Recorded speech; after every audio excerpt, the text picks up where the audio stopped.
Olá, turma! Sejam todos bem-vindos. Professor Alex, disciplina Química, mais uma aula do nosso projeto Fique em Casa Aprendendo.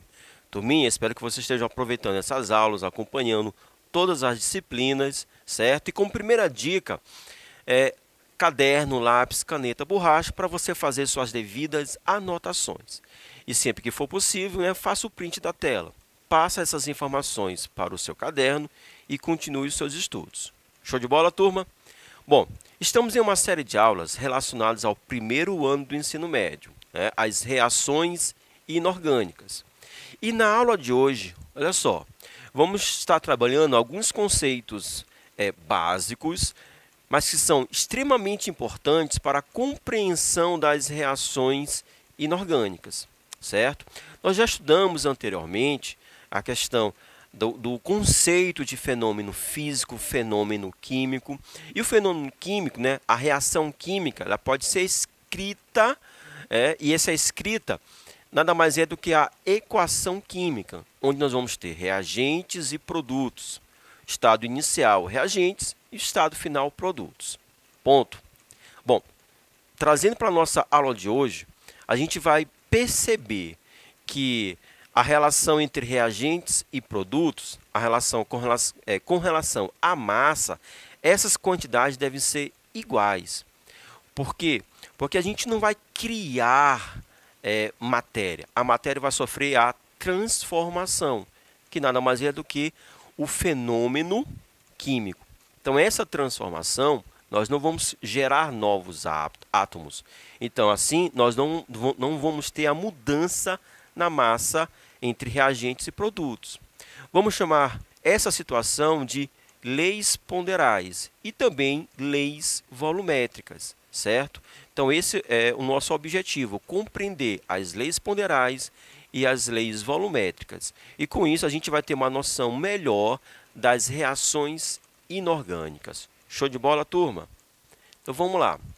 As leis ponderais, ou seja, a compreensão dessa transformação a nível microscópico, ela foi iniciada por Dalton, certo? Então, Dalton, ele deu o pontapé, tanto é que você já estudou lá no começo do ano, a teoria atômica de Dalton, certo? Onde explica a concepção de átomos. E se temos uma reação química, a gente percebe que os átomos que formam, que compõem os reagentes, esses mesmos átomos vão gerar os produtos, certo? Então, essa ideia inicial foi estabelecida por Dalton. Então, vamos lá. A partir dessa ideia, das leis que vão reger essas transformações da matéria, nós podemos interpretar segundo o ponto de vista das leis ponderais e das leis volumétricas. As leis ponderais, elas vão estar relacionadas, turma, à massa. E as leis volumétricas, o nome já diz, ao volume, a capacidade em litros que as substâncias vão gerar. Bom, leis ponderais relativas às massas das substâncias. Nós temos, turma, duas leis ponderais. A lei da conservação das massas e a lei das proporções constantes.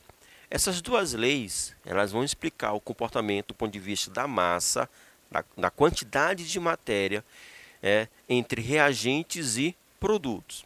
Nós vamos perceber já que as reações químicas, elas não ocorrem de forma aleatória. As reações químicas, elas acontecem de forma proporcional, isto é, organizada. Por isso eu costumo falar para os meus alunos que é tão fácil compreender química, porque não é nada aleatório. Acontece tudo de forma organizada, de forma proporcional. Mais na frente vamos chamar isso de estequiometria. Tudo bem? Então vamos compreender essas leis ponderais. Então, a lei da conservação das massas, turma. Esta lei é muito conhecida pelo nome de Lei de Lavoisier. Então, Lavoisier, um outro químico que gerou muita contribuição para aquele momento inicial da formação da química. O que a lei de Lavoisier, ou lei da conservação das massas, diz? Diz que a massa total de uma reação química se mantém constante. Ponto. A massa total de uma reação química ela é constante. Isso é explicado porque átomos não são criados, né? Uma reação química é apenas uma recombinação desses átomos. Então, são os mesmos átomos antes e depois, né? Isto é, a massa total dos reagentes é igual à massa total dos produtos, já que nós temos a mesma quantidade de átomos antes e depois. Então, nós temos aqui uma reação simples, clássica, que é a reação entre o hidrogênio, o gás hidrogênio e o gás oxigênio. Essa combinação de hidrogênio com oxigênio gera essa substância super importante que é a água. Hidrogênio mais oxigênio forma a água. Então, olha só, nós sabemos que 4 gramas de hidrogênio, certo? Ou seja, 2 moléculas do gás de hidrogênio, né? O hidrogênio ele é H2, são 2 átomos de hidrogênio. Nós temos aqui, turma, ó, 2 moléculas de hidrogênios.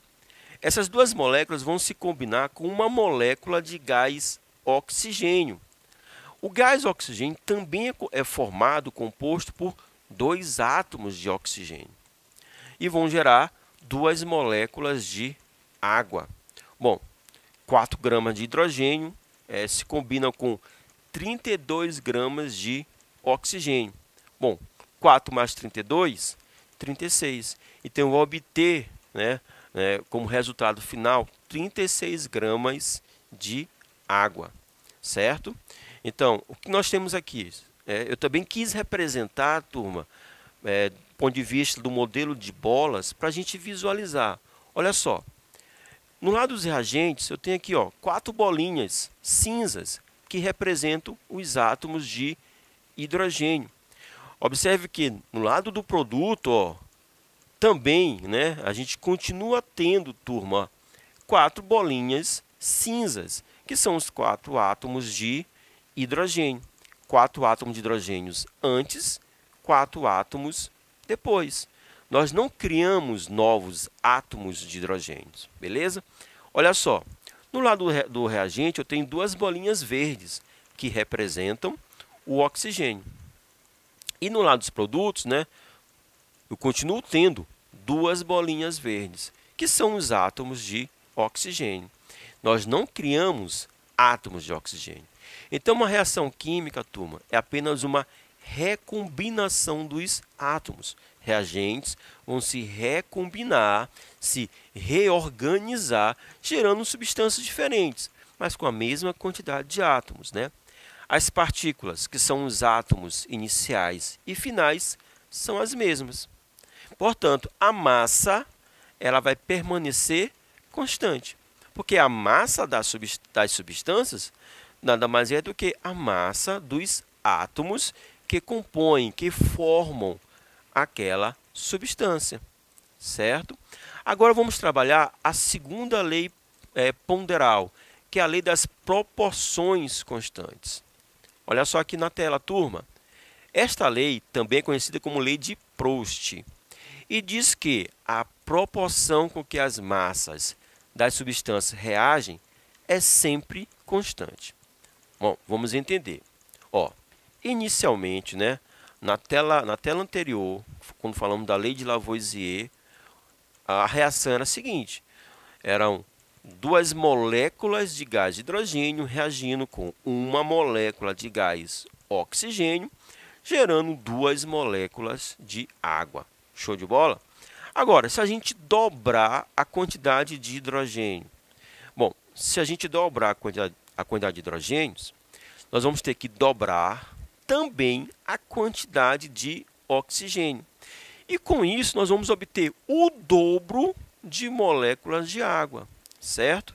Então, se antes eram 2, agora são 4 moléculas de gás de hidrogênio, essas 4 moléculas precisam reagir com 2 moléculas de gás oxigênio e vão gerar 4 moléculas de água, certo? Professor, se a gente triplicar a quantidade de gás hidrogênio, vamos ter que triplicar também a quantidade de gás oxigênio e vamos obter o triplo de moléculas de água. Por isso, né, segundo Proust, as reações, né, elas vão seguir uma proporção constante. Se a gente dobra uma substância, todas as outras vão ser dobradas, né? Se a gente reduzir a metade uma substância, as outras substâncias também vão ser reduzidas pela metade. Então, vão seguir uma proporção constante. Então, sabendo que as massas dos reagentes e produtos devem ser iguais, mas isso em um sistema fechado, certo? Em um sistema fechado, então a massa dos reagentes deve ser igual à massa dos produtos. Por que sistema fechado? Porque imagina você estar queimando, né, uma substância e está gerando um gás. Se o sistema estiver aberto, esse gás vai escapar. Então, quando eu for medir a massa, haverá uma diferença. Então, em sistemas fechados, a massa dos reagentes é igual à massa dos produtos. Isso vai corroborar a ideia de Proust, porque se eu dobrar a massa de um, eu vou ter que dobrar a massa dos outros, certo? E como eu dobrei de forma constante, de forma igual, as massas não vão ser alteradas. Vamos ter a mesma quantidade no lado dos reagentes e a mesma quantidade no lado dos produtos, certo? Bom, a gente pode explicar, né, visualizar isso aqui nesse próximo quadro. Ó. 4 gramas de hidrogênio, dobrando 8 gramas de hidrogênio. Nós vamos dobrar todos os outros, oxigênio e também a quantidade de água. Turminha, bem aqui, ó. 8 mais 64, 72. 72 gramas no lado do reagente, 72 gramas no lado do produto. Então, dobramos, né, obedecendo a proporção, mas a quantidade de massas nos dois lados permaneceram constantes. Bom, essa ideia da lei de Lavoisier e da lei de Proust é importante para o cálculo estequiométrico. O cálculo estequiométrico, né, o cálculo de massa, o cálculo químico, né, ele é todo regido, né, baseado nessas leis ponderais. Então, observe aqui uma reação, a queima do gás etileno, C2H4, gerando gás carbônico e água. Qual a massa de água que se forma utilizando-se 3,5 gramas do etileno, do C2H4? Então, eu posso comparar inicialmente o etileno com a água. 14 gramas do etileno, né, vai gerar, segundo a nossa equação, 36 gramas de água, certo? Turminha, a questão fala de 3,5 gramas, né, 3 gramas e meio. Então, 3 gramas e meio vai gerar X gramas de água. Como a reação ela é toda baseada na proporção, na proporcionalidade, então eu posso trabalhar com uma regra de 3 simples, certo? E aí nós vamos organizar meios pelo extremo, vamos chegar a essa carinha, 3,5 vezes 36, dividido por 14. Tudo bem? Bom, sempre que for possível, a gente pode simplificar as frações. Então, dividindo 3,5 e 14 por 3,5, eu vou obter como resultado, olha só, 3,5 por 3,5 dá 1. 14 dividido por 3,5 vai dar 4. E 36 dividido por 4, 9 gramas. Então, 3,5 gramas do gás acetileno, né, ele vai gerar, né, como produto 9 gramas de água. Isso porque esse cálculo, esse raciocínio está baseado nas leis ponderais, na lei de Lavoisier e na lei de Proust. Temos também as leis volumétricas, né? Aqui nós vamos trocar massa por volume, né? Gramas por litro ou miligrama por centímetro cúbico, certo? É o mesmo raciocínio, só que agora trabalhando com volume. Um dos químicos responsáveis por essa interpretação foi o Gay-Lussac, certo? E ele resumiu da seguinte forma: quando medidos nas mesmas condições de temperatura e pressão, ok? Os volumes reagentes e dos produtos gasosos formam uma proporção constante de números inteiros e pequenos, certo? Então, os volumes vão seguir uma proporcionalidade. Isso quando medidos nas mesmas condições de temperatura e pressão. Então, por exemplo, na reação da formação da amônia, que nós temos o hidrogênio reagindo com o nitrogênio. Então, 30 litros de hidrogênio, vai reagir com 10 litros do nitrogênio, formando 20 litros da amônia. Nós temos aqui uma proporção, que é a proporção de 3 para 1 para 2. Turma, se a gente dobrar a quantidade em litros de hidrogênio, 30, passar para 60 litros, vão ser necessários o dobro do nitrogênio, 20 litros, e vai gerar o dobro da amônia, 40 litros, certo? Então, aquele mesmo raciocínio para as massas, ele pode ser utilizado quando temos substâncias gasosas que vamos trabalhar com volume. Bom, uma questãozinha para a gente poder entender as leis volumétricas. Nós temos aqui a reação do dióxido de enxofre, está reagindo, combinando com o oxigênio, formando o trióxido de enxofre. Importante observar a proporção da reação, 2 para 1 para 2. Quantos litros do trióxido de enxofre, o SO3, seriam produzidos a partir de 10 litros de oxigênio, considerando que todos os volumes foram medidos nas mesmas condições de temperatura e pressão. Então, eu escrevi aqui novamente a equação 2SO2, combinando com o oxigênio O2, gerando 2SO3. Peguei a proporção, turma, 2 para 1 para 2, certo?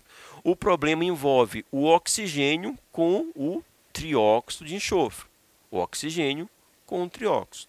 Segundo a equação, 1 litro de oxigênio gera 2 litros do trióxido de enxofre. Então, 10 litros de oxigênio, ou seja, 10 vezes mais a quantidade de oxigênio, vai gerar, turma, X, ou seja, 10 vezes mais o volume do SO3. Quanto é 2 vezes 10? 2 vezes 10 é 20. Então, vamos obter 20 litros do trióxido de enxofre, certo? Mais uma questãozinha, olha só. 46 gramas de sódio reagem com 32 gramas de oxigênio, formando o peróxido de sódio. Quantos gramas de sódio são necessários para se obter 156 gramas de peróxido de sódio? Nós escrevemos aqui a equação. Normalmente, turma, a questão nos dá a equação. Normalmente. Se não der, a gente escreve. Então, tem o sódio reagindo com o oxigênio, certo? Formando o peróxido de sódio. A questão envolve quem? O oxigênio, com o peróxido. Então, 46 gramas está para 78 gramas do peróxido. Então, nós vamos gerar uma regra de 3 simples, certo? Uma regra de 3 simples. Vamos trabalhar meio superextremo e vou obter como resultado, turma, olha aqui na tela, todo o cálculo, e vamos obter como resultado 92 gramas do átomo de sódio, certo? Então, esses cálculos, vamos chamar de cálculos estequiométricos, eles estão baseados nas leis ponderais e nas leis volumétricas. A massa dos reagentes vai ser igual à massa dos produtos, em um sistema fechado, e essas massas elas vão obedecer uma proporcionalidade. Se dobrarmos a massa de um, isso vai gerar o dobro para os outros. Tudo bem, turma? Espero que vocês tenham gostado. Turminha, até a próxima. Saudação.